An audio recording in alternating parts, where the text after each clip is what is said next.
May 24th, Daily Devotional from the Heart by Ellen G. White. Cheerful Service.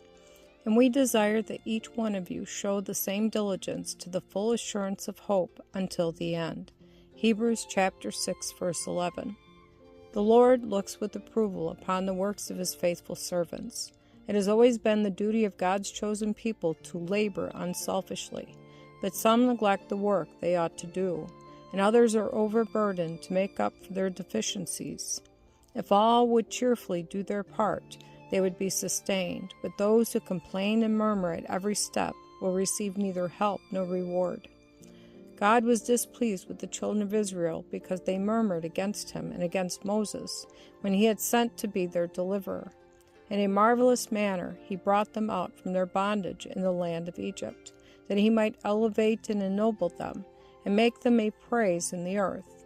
But there were difficulties to be encountered, and weariness and privations to be endured.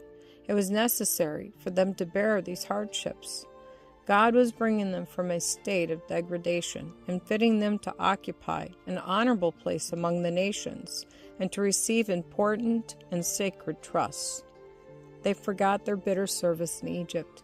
They forgot the goodness and power of God displayed in their behalf and their deliverance from bondage.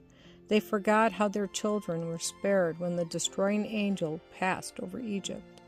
They forgot the grand exhibition of divine power at the Red Sea when Jehovah proclaimed, "Here shall thy proud waves be stayed." And the waters were rolled together, forming a solid wall. They forgot that while they had crossed safely in the path that had been opened for them, the armies of their enemies, attempting to follow them, were overwhelmed by the waters of the sea.